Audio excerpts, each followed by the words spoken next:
Você pode se assentar.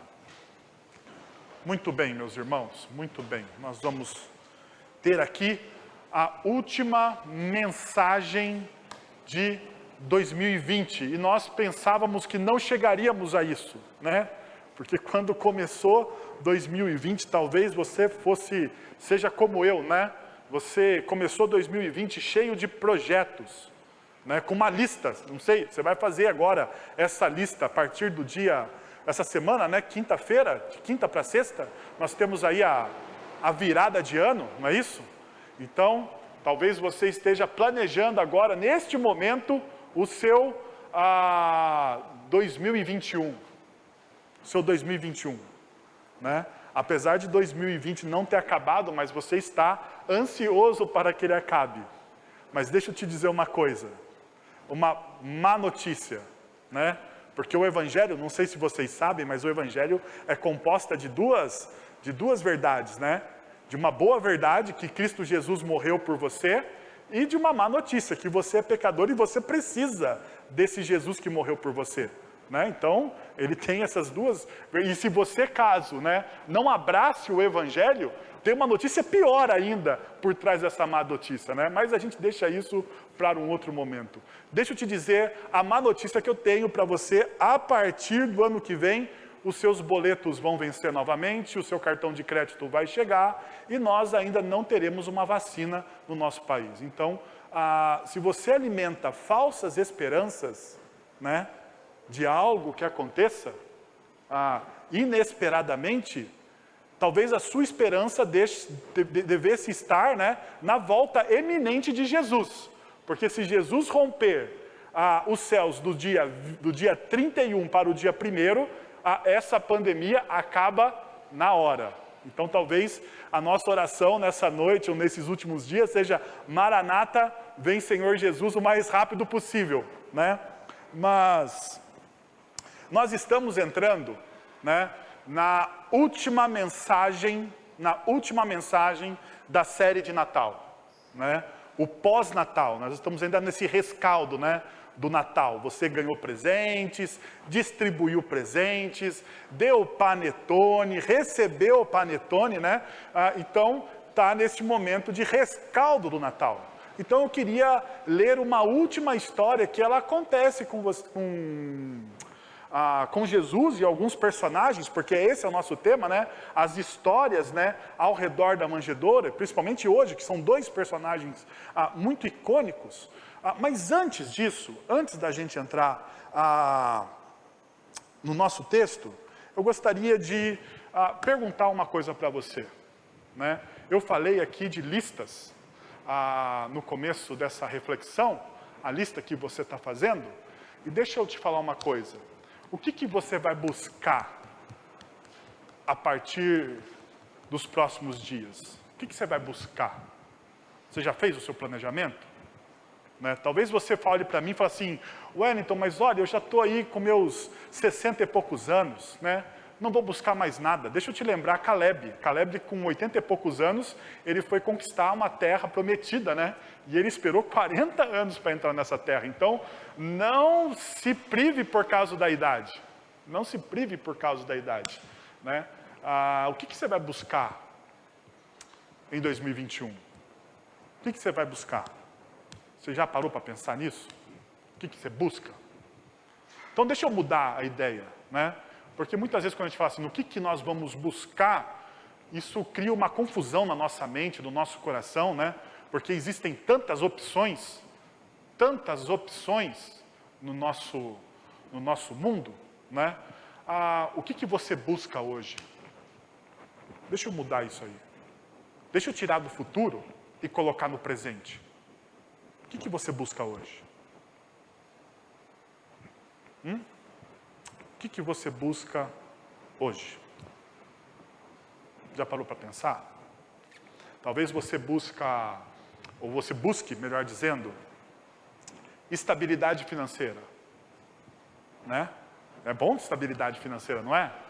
Você poder ir aonde você quiser, não é verdade? Não é bom? Você fala assim, olha assim, vou viajar. E não interessa se o dólar está 5,13. Eu vou simplesmente viajar, porque afinal de contas eu tenho estabilidade financeira. Talvez você não precisa nem pensar no dólar para viajar, né? Vou viajar por aqui mesmo. Tenho o meu carro, tenho o meu cartão de crédito, estou com as minhas contas em dias, eu vou viajar. Talvez você busque estabilidade financeira, talvez você busque um amor. Um amor que preencha o vazio do seu coração, né? Uma companhia. E daí você fala assim, nossa, o que eu preciso, o que eu busco hoje é alguém que esquente os meus pés, um amor. Talvez você busque uma formação acadêmica, né? Está que nem eu, sofrendo para terminar um mestrado, pela barba do profeta. Se eu soubesse que era tão chato, eu teria ficado nos cursos de especialização e não entrado no mestrado, pela barba do profeta. Mas talvez você esteja buscando isso, sabe, incessantemente, incansavelmente, uma formação que te dê um salário maior, que te dê uma qualificação melhor, que talvez você seja admirado, porque na final de contas, quando você ganha uma qualificação, né, você ganha um mestrado, né, as pessoas vão te chamar do quê? De mestre.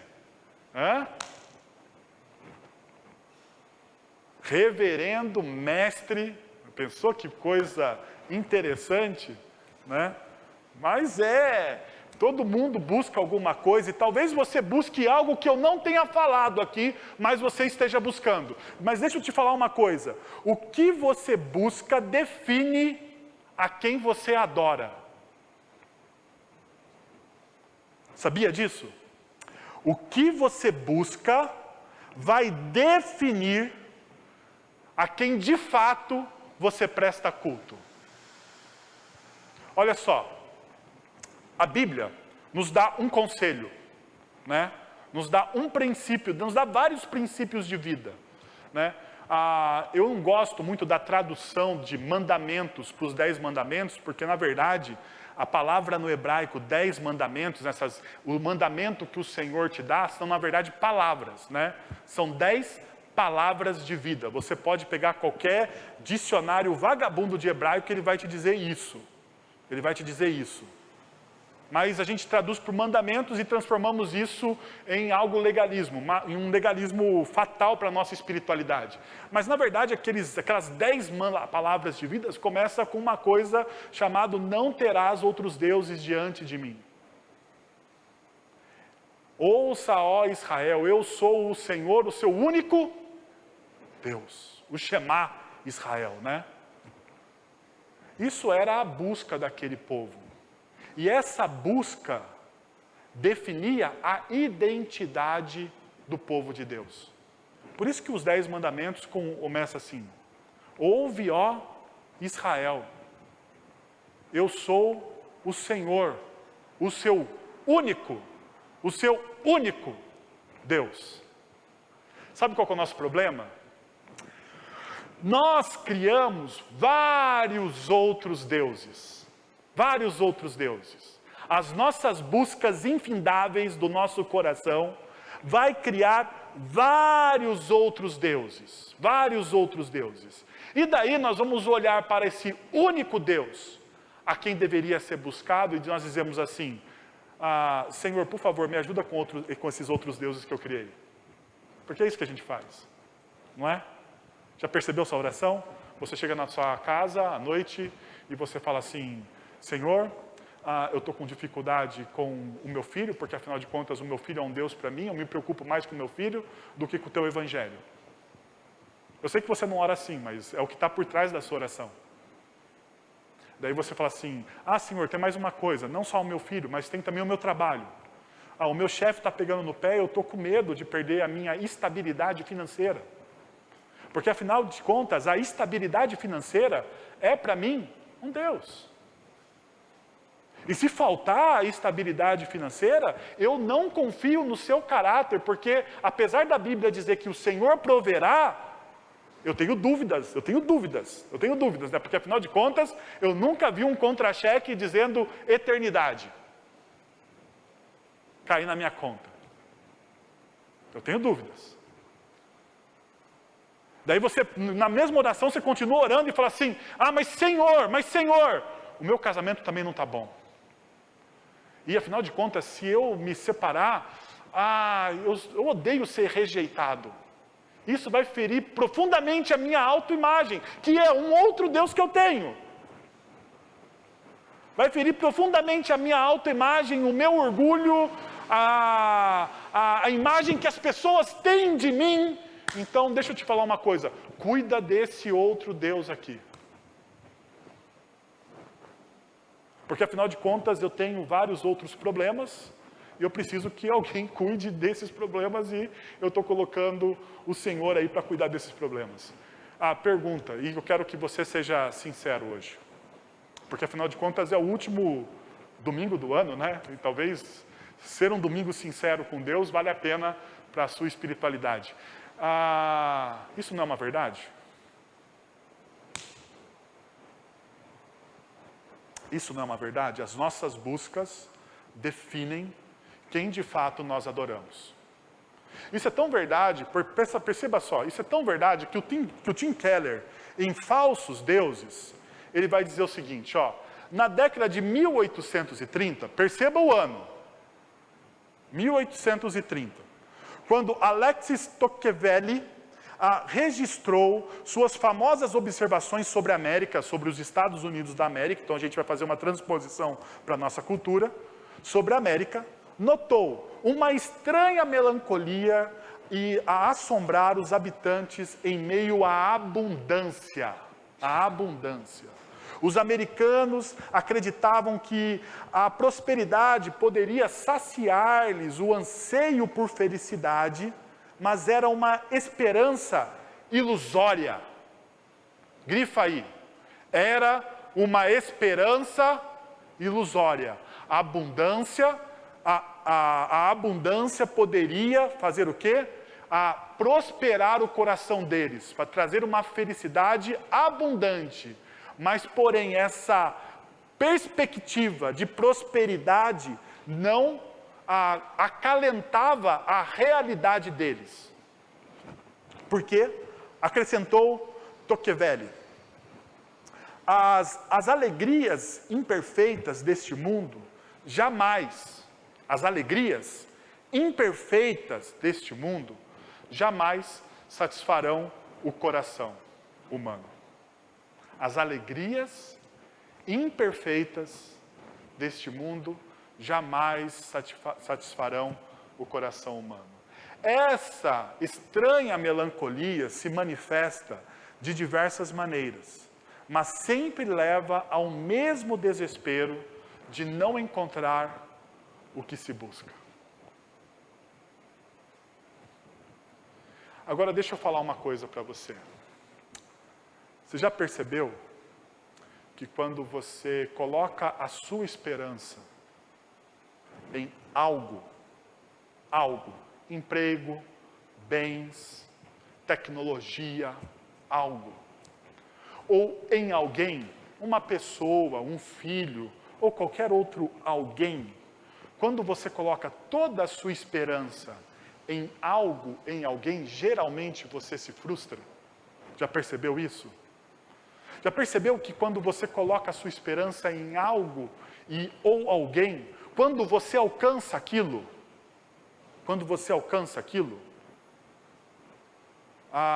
você pensa assim, eu preciso de mais um pouco. Eu preciso de mais um pouquinho. Eu preciso ser... Seu coração nunca está satisfeito. Vocês já ouviram a palavra contentamento?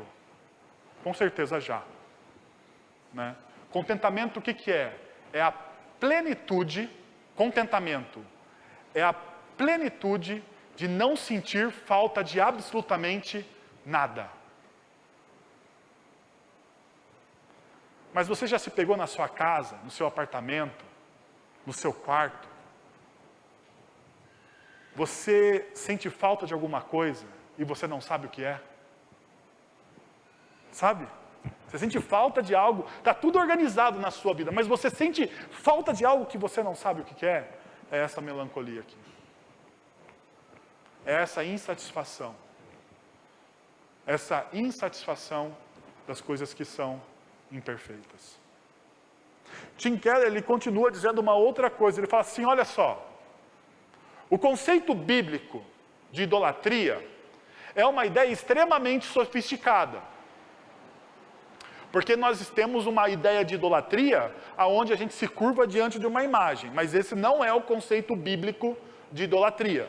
O conceito bíblico de idolatria é extremamente sofisticado, integrando as categorias intelectual, psicológica, social, cultural e espiritual. As 5 esferas de responsabilidade da vida do homem.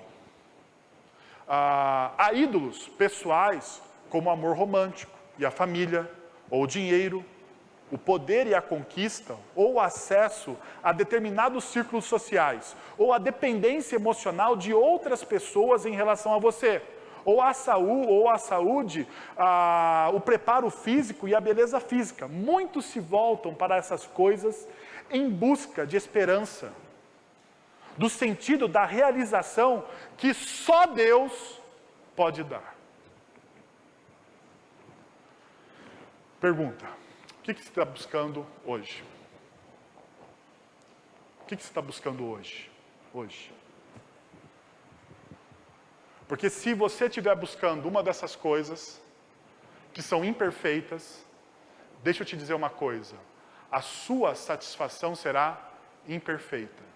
E se a sua satisfação é imperfeita, se tudo aquilo que você está buscando está baseado em uma dessas coisas, que traz uma satisfação imperfeita, a sua felicidade, ela é alicerçada sobre algo extremamente frágil. Então, quero convidar você à leitura de Lucas capítulo 2, a partir do verso 21. Você pode acompanhar na sua Bíblia, na projeção aqui. Se você está em casa, você pode acompanhar aí na projeção também, ou abrir a sua Bíblia junto comigo, e diz o seguinte: completando-se os 8 dias para a circuncisão do menino, foi-lhe posto o nome de Jesus, o qual lhe tinha sido dado pelo anjo, antes de ele nascer. Completando-se o tempo da purificação deles, e de acordo com a lei de Moisés, José e Maria o levaram a Jerusalém para apresentá-lo ao Senhor. Como está escrito na lei do Senhor, todo primogênito do sexo masculino será consagrado ao Senhor, e para oferecer um sacrifício, de acordo com o que diz a lei do Senhor, 2 rolinhas e 2 pombinhos.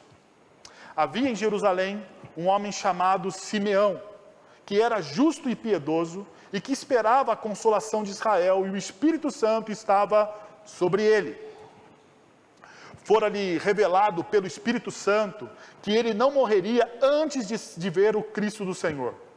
Movido pelo Espírito, ele foi ao templo, quando os pais trouxeram um menino, Jesus, para lhe fazerem o que requeria o costume da lei.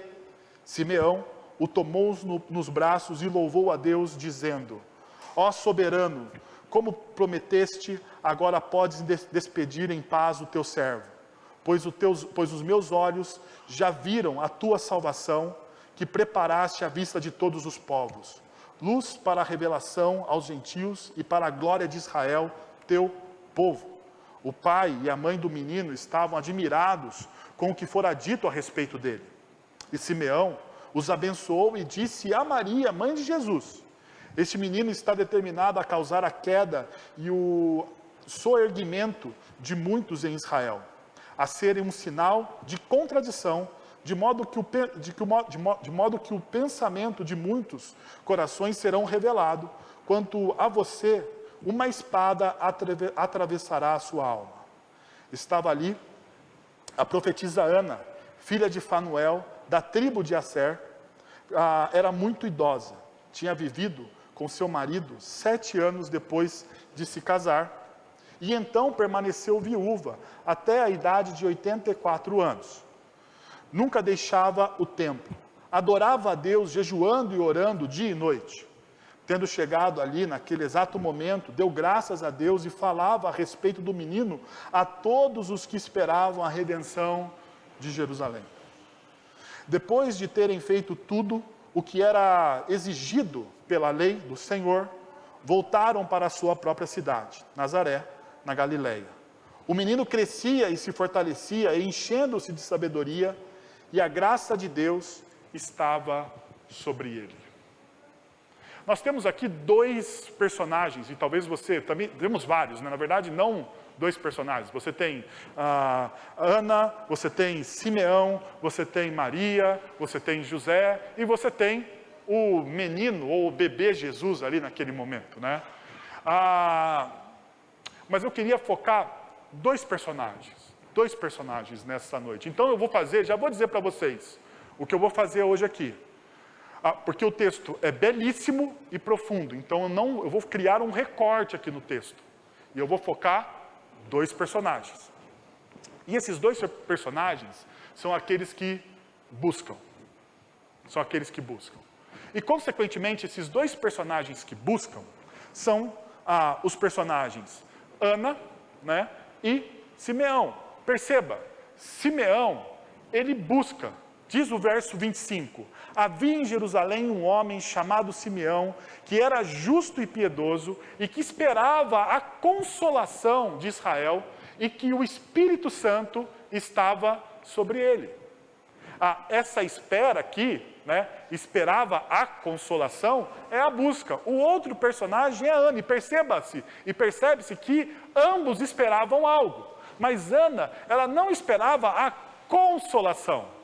Ana, ela esperava a redenção. Olha o que diz o verso 37 e o verso 38 do capítulo que nós lemos. Nunca deixava o templo, adorava a Deus, jejuando e orando dia e noite. Tendo chegado ali naquele exato momento, deu graças a Deus e falava a respeito do menino a todos os que esperavam o quê? A redenção de Jerusalém. Então perceba uma coisa. Simeão esperava a consolação de Israel. E Ana esperava, e na nossa linguagem aqui, buscava, porque esse esperar de esperança é uma busca. É uma busca. Esse esperar de esperança é como você espera e busca o Senhor. Então, Simeão esperava o quê? A consolação. Ana esperava o quê? A redenção. E tem uma coisa interessante, quando você vai olhando essa palavra esperava, essa esperança, essa busca, é uma ânsia, uma vontade que anseia incessantemente por essa consolação ou por essa redenção. Isso fica tão evidente que tanto Simeão quanto Ana, eles estavam constantemente aonde? No templo. Eles estavam constantemente nessa busca. Eles empreendiam o seu coração nessa busca. Era algo que eles realmente ansiavam. Então essa busca de Simeão e de Ana definia o coração deles. Definia quem eles eram. Definia a forma com que eles adoravam a Deus. Definia a forma com que eles se relacionavam com as pessoas. Fica tão evidente isso que quando Ana vê o menino Jesus, ela faz o quê? Ela conta para todos a respeito desse menino e para todos aqueles que também buscavam a redenção de Jerusalém. Olha só como é essa evidência. Olha como essa busca define essas pessoas. Perceberam? Aquilo que você busca vaza pela sua vida. Talvez você não perceba isso. Talvez você não perceba isso. Mas aquilo que você busca, aquilo que você coloca dia após dia no seu coração e você almeja incessantemente, isso vaza para as pessoas. Isso vaza para as pessoas. Simeão, ele era marcado por essa busca por consolação. Ana era marcado por essa busca por redenção. A pergunta, então, qual é a busca que marca o seu coração? Qual é a busca que vaza da sua vida para as pessoas?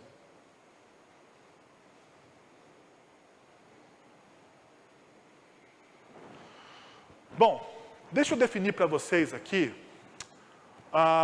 o que talvez significa consolação. Consolação provavelmente fala aqueles anseios por cura e restauração de todas as perdas e misérias da vida no passado.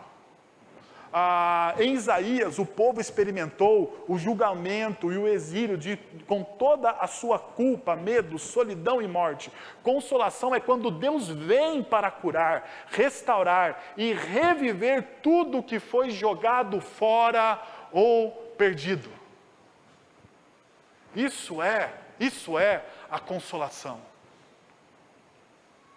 Que tipo de consolação Simeão estava buscando? Ele olhava para a vida das pessoas, ele olhava para a própria vida dele, e ele percebia que um povo que era chamado para ser livre em Deus, por causa dos seus pecados, por causa das suas culpas, por causa das suas más escolhas, se tornou um povo cativo de outros impérios. Então Simeão estava buscando o quê? Essa consolação, essa renovação, esse anseio por cura, porque afinal de contas esse povo se decepcionou. Eles confiaram nos reis, nas alianças militares, nas alianças políticas, eles confiaram na capacidade de governo dos seus representantes, eles confiaram nas suas próprias riquezas, eles confiaram na religião vazia que eles tinham. E eles não confiaram e não entregaram o seu coração a Deus. Então, sabe o que aconteceu? Esse povo se frustrou.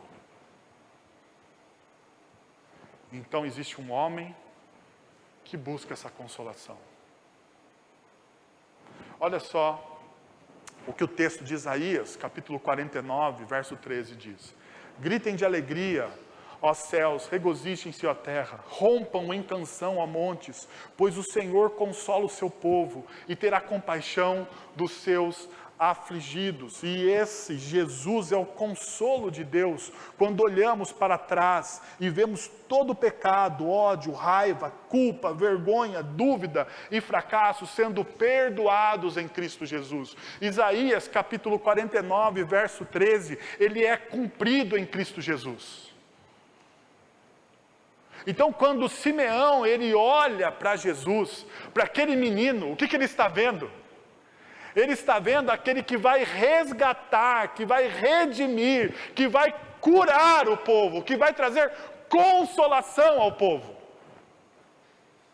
E ele sabia, e ele, como um homem piedoso, ele faz a ligação automática na cabeça dele. Ao olhar para aquele menino, ele lembra de Isaías, provavelmente de outros textos, que falam sobre a consolação de Israel. Aonde todos esses textos se cumprem em Jesus. Jesus, ele é então o consolo de Deus para você e para mim. Jesus é o consolo de Deus para as nossas más escolhas. Jesus é o consolo de Deus para os nossos erros, para as nossas falhas. Jesus é o consolo de Deus para as nossas escolhas que nos levam para o buraco. Jesus, ele vem e restaura todas as coisas. O apóstolo Paulo vai dizer que em Jesus todas as coisas são feitas novas. Em Jesus. Essa é a busca desse homem. Então essa consolação é uma busca que talvez valha a pena. Talvez você se frustrou, você se chateou, as pessoas te decepcionaram. As pessoas que você mais amava, seu pai, sua mãe, a pessoa que você entregou o seu coração. Talvez aquela busca infindável, o seu emprego. Tem pessoas que não amam pessoas, tem pessoas que amam empregos, né? Ama a carreira. E você se entregou àquilo. Só que chegou alguém e te disse, demitido. E você precisa hoje de consolo. Perceba que não é só consolo que o texto nos mostra, né? O texto também nos fala de redenção. E redenção Redenção fala da nossa necessidade de sermos libertos de poderes que ainda nos mantêm escravos. Isso é redenção. Redenção nos fala de libertação. Redenção é a obra de poder para salvar os inimigos que ainda nos ameaçam, para nos salvar dos inimigos que ainda nos ameaçam. Queremos nos livrar dos nossos defeitos, de nossos sentimentos de nulidade. Queremos ser justificados, descobrir que nossa existência não foi vã. Queremos o que então? Queremos redenção. Nós precisamos de redenção. É interessante que o texto de Lucas, capítulo 1, fala sobre essa redenção. Lucas capítulo 1, a partir do verso 68, é a profecia de Zacarias. Nós estudamos Zacarias nessa série. E em 68 ele diz o seguinte: louvado seja o Senhor, o Deus de Israel, porque visitou e redimiu o seu povo. Ele promoveu poderosa salvação. Essa poderosa salvação aqui que ele promove é a redenção. Na linguagem de seu servo Davi, como falara pelos seus santos profetas da antiguidade, salvando dos nossos inimigos e da mão de todos os que nos odeiam. Na versão mais antiga, na versão revista e atualizada, você pode olhar aí, ele fala de um chifre forte. Esse chifre forte é essa ideia de poder, algo poderoso, uma redenção poderosa que Deus promoveu por mim e por você. Ele nos livrou dos nossos inimigos. E talvez você deve pensar assim, mas, Wellington, eu não tenho inimigo. Você fala assim, eu não tenho inimigo, eu sou um cara boa praça, eu sou um cara que tem muitos amigos, eu não tenho inimigo algum. Talvez o seu maior inimigo seja você mesmo. Não é? Talvez o seu maior inimigo seja você mesmo. Talvez a pessoa que mais sabote o seu futuro seja você mesmo. Você é um autossabotador do seu futuro e você precisa do Evangelho de Jesus para trazer redenção a você. Sabe por quê? Porque apesar dos coaches, e com muito respeito aos nossos amigos coaches aqui, apesar dos coaches dizerem que a gente consegue mudar os hábitos, eu tenho dúvidas disso.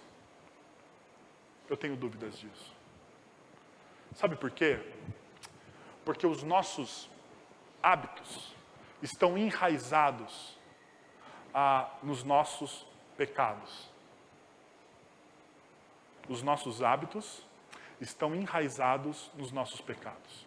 Deixa eu te mostrar uma coisa. Você, muitas vezes, irá dar desculpas para cometer alguns erros que você sabe que você não pode cometer.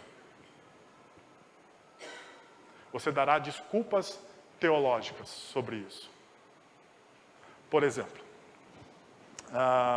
você está fazendo um regime e a sua nutricionista chega para você, ou o seu endocrinologista, ele fala para você o seguinte: você não pode comer chocolate. Assim, você não vai poder comer chocolate.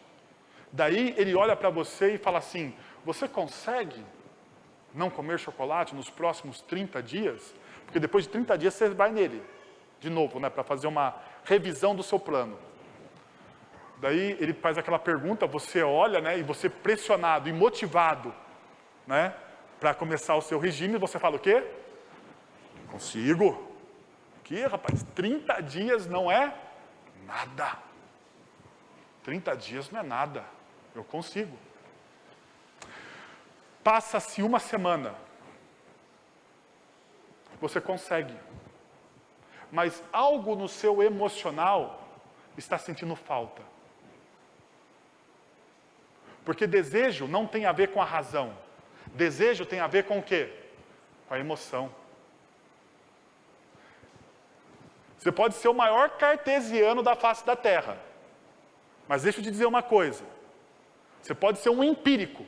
Mas os seus desejos não têm a ver com as suas emoções. Com seus pensamentos, com a sua racionalidade. Os seus desejos estão arraizados aonde? nas suas emoções. Então você consegue uma semana. Daí pensa comigo o seguinte, faz a seguinte cena.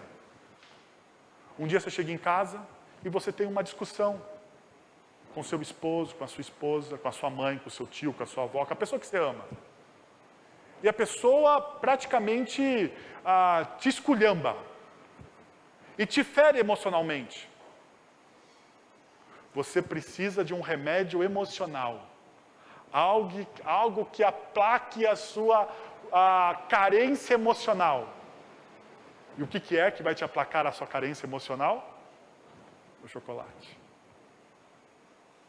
Você vai olhar para a sua dieta e vai dizer assim, mais importante que você é o meu coração. É eu me sentir bem. Eu preciso de uma folga. E daí você vai, abre a embalagem, pega o chocolate e come sem culpa. Sem culpa nenhuma. Porque afinal de contas você está pensando em você. Então, para você mudar isso, que é uma orientação do seu coração, você precisa de um amor maior, de algo maior, de uma força maior, de uma poderosa salvação. Você precisa de algo que não esteja em você. E essa poderosa salvação, isso que vem de fora de você, é oferecido por Cristo Jesus, através do seu Evangelho, através da cruz de Jesus. E essa salvação que é maior que você, que redireciona, reorienta o seu coração, ela vem e salva você. Salva você de quem? De você mesmo. Perceberam? Você se sabota.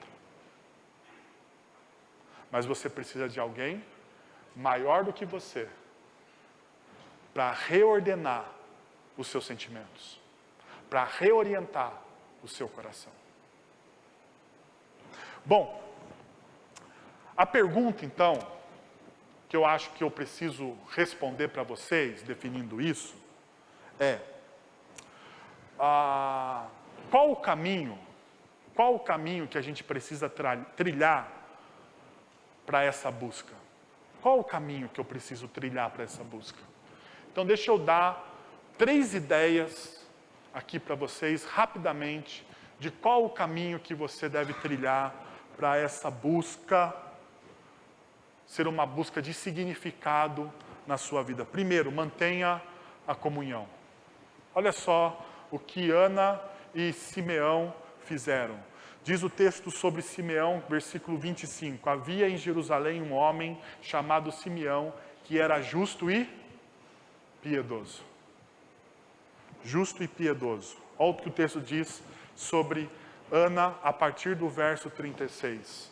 Estava ali uma profetisa, Ana, filha de Fanuel, da tribo de Azer, era muito idosa, que tinha vivido com o marido 7 anos depois de se casar, e então permanecera viúva até a idade de 80 anos e 84 anos, nunca deixava o quê? O templo. Comunhão. Piedade. Intimidade com Deus. Busca incessante. Sabe qual que é o problema?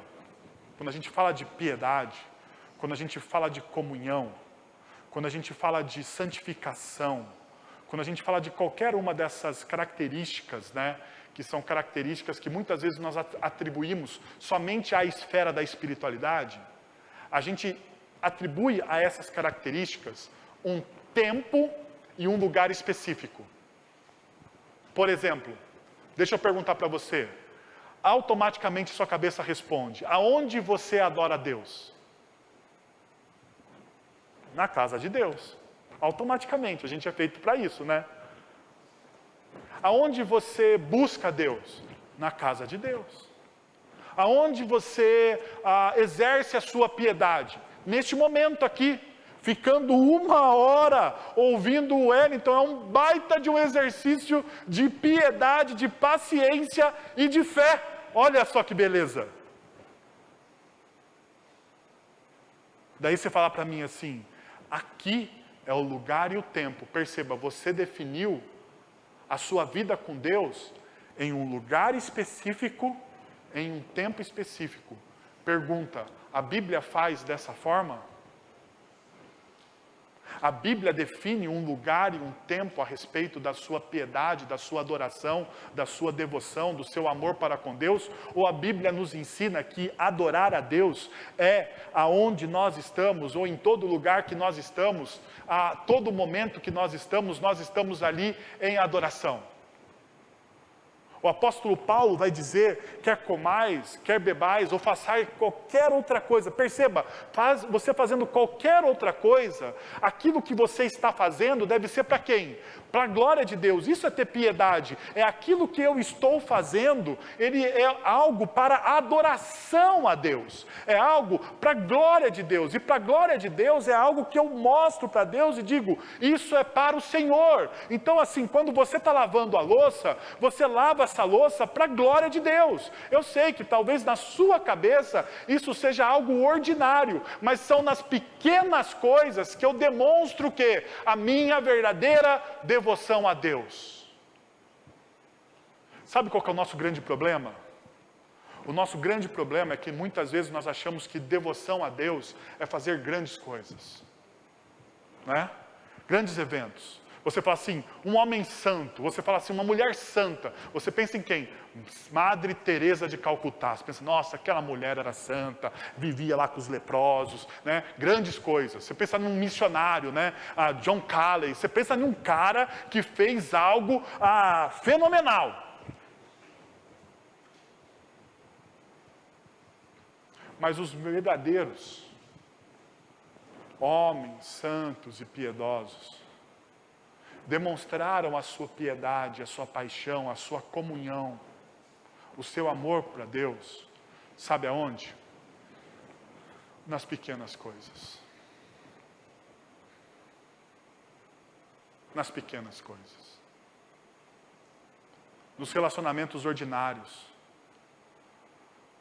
No fato de você complementar a pessoa com um sorriso, no fato de você demonstrar que você está fazendo aquilo, por mais chato que seja. Eu conversava com a minha esposa esses dias, né? Tem coisas que a gente não gosta de fazer, né? Tem coisas que a gente odeia fazer, não quer fazer, mas você precisa fazer porque é sua obrigação fazer.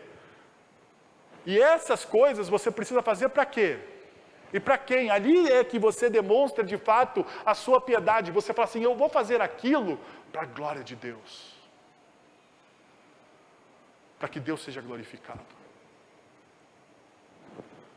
Então perceba, eles mantiveram a comunhão e abasteceram a comunhão deles o tempo todo. Uma segunda coisa que eles tinham nessa busca de consolação e redenção era mantenha a esperança.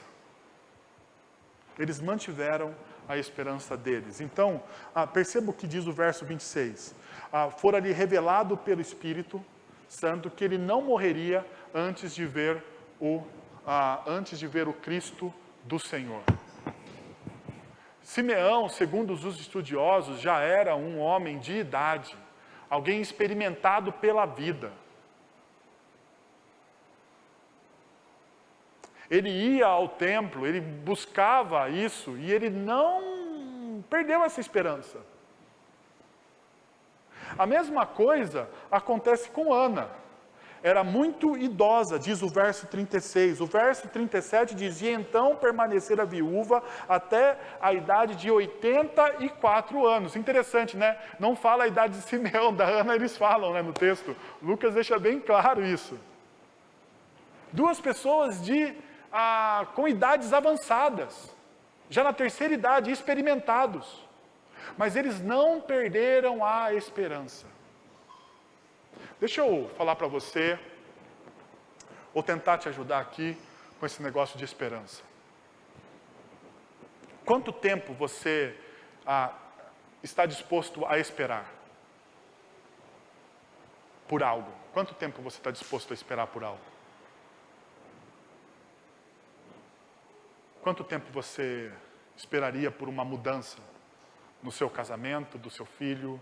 Quanto tempo você esperaria por um projeto de emprego, sei lá, de trabalho? Quanto tempo você está disposto a esperar? Sabe qual que é o mal da nossa geração? A gente não espera. Né? Pelo menos da minha, talvez aqui de algumas pessoas não, né? Mas pelo menos da minha geração, a gente tem uma dificuldade tremenda hoje de esperar as coisas. A gente se acostumou com a tecnologia, com a rapidez, com as coisas voando, né? Com a internet de banda larga. A gente se acostumou com isso.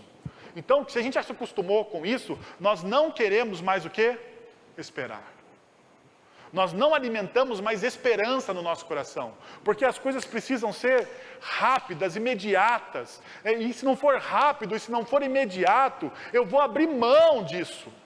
Eu abro mão das pessoas, eu abro mão da comunidade, eu abro mão de tudo, do evangelho, porque afinal de contas, isso não deu resultado. Isso se transformou, a nossa vida se transformou uma vida de mercado. Se dá resultado, é legal. Se não dá resultado, então, tchau. É assim que nós vivemos hoje. Se isso não dá resultado, tchau. Se o meu casamento não dá felicidade para mim, tchau. Se o meu filho não traz o diploma da universidade, não vou investir nele. E a gente perdeu, então, a esperança. A possibilidade de ver as coisas mudarem. Mas é interessante que Simeão e Ana, eles esperaram a vida toda. O texto diz que Simeão, ele esperava o tempo da sua morte. Para ver quem? O Cristo. É interessante, porque se você perceber a dinâmica do texto no original, é que Simeão está esperando a morte para poder ver o Cristo. E quando ele vê o Cristo, o que ele fala?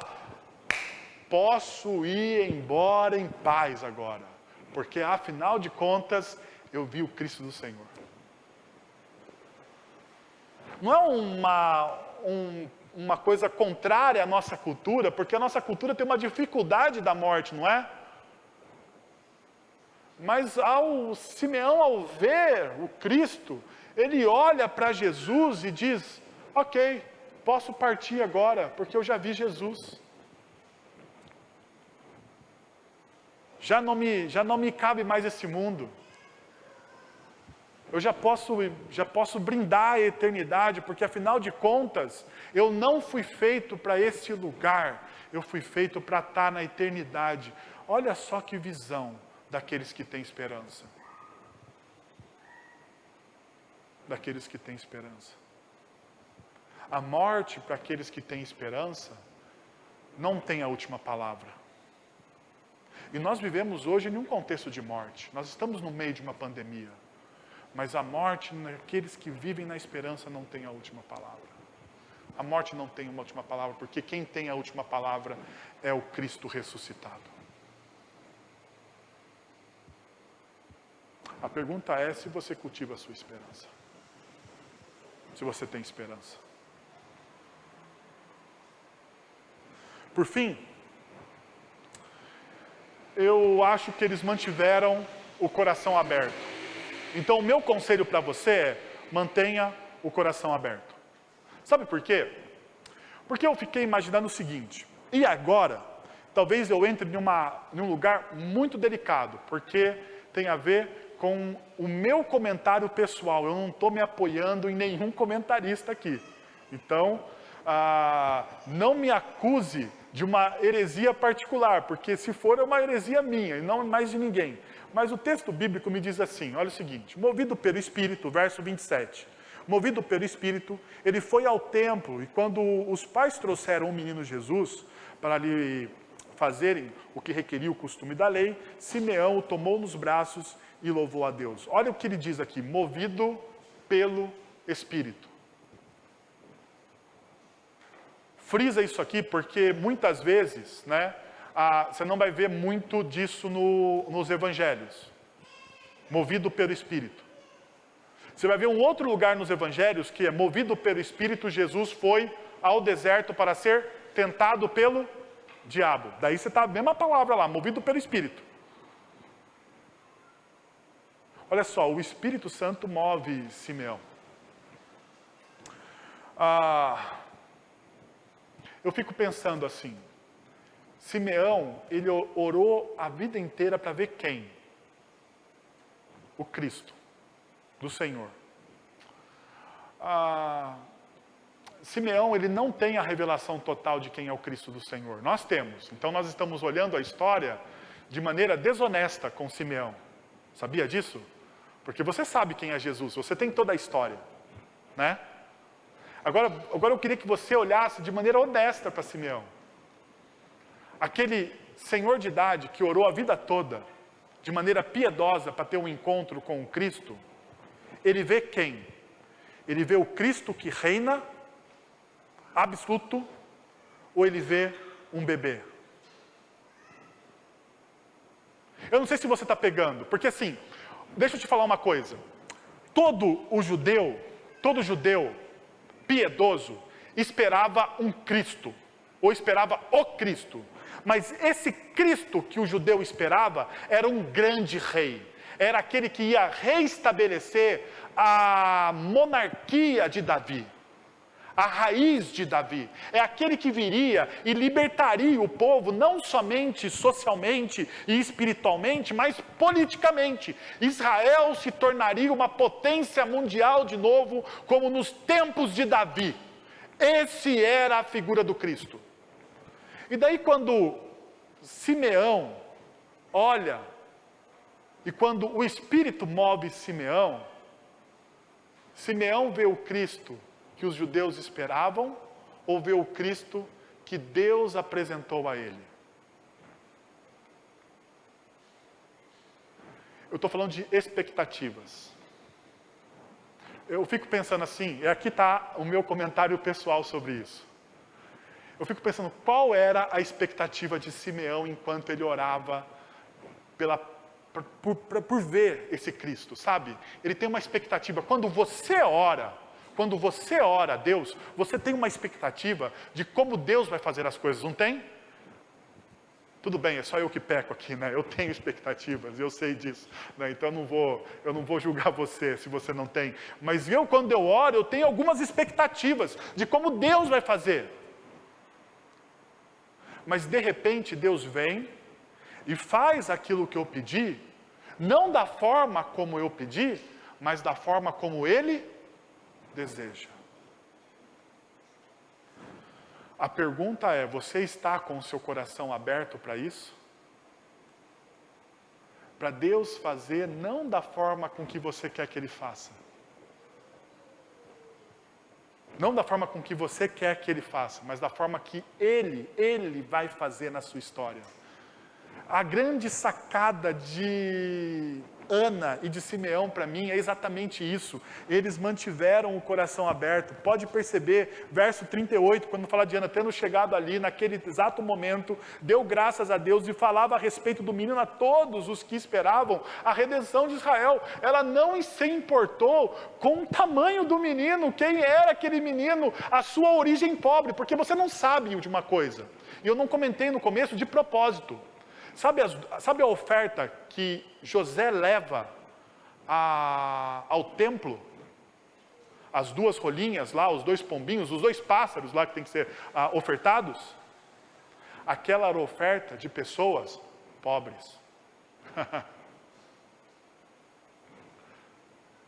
Porque aquele que tinha a possibilidade, o dinheiro, ofertava o quê? O cordeiro sem mancha. Mas quem não tinha o dinheiro, ofertava as rolinhas, os pássaros lá. Porque era uma oferta de pessoas humildes. Você olhando de fora, você vê em Jesus o rei, o grande rei que ele se tornaria? Eu vou falar, se eu fosse um companheiro de Simeão, olhando ele naquele lugar, esse cara endoidou de vez. Porque esse aí que ele está dizendo que é o Cristo, não é. Ele é pobre, ele não é rei, ele é filho do carpinteiro, ele é filho de uma adolescente.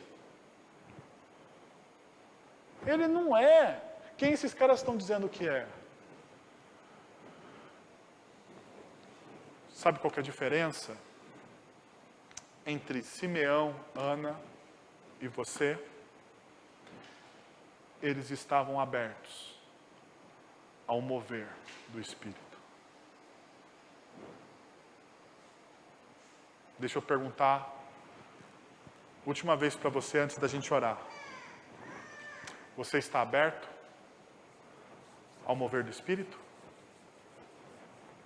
Para 2021?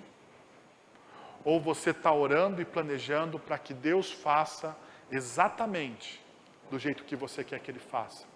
E se Ele fizer de maneira diferente, o seu coração não vai o quê? Não vai ver o que Deus fez. Você vai perder. Abra o seu coração ao mover do Espírito. Quero convidar você a fechar os seus olhos e você buscar a Deus em oração neste momento.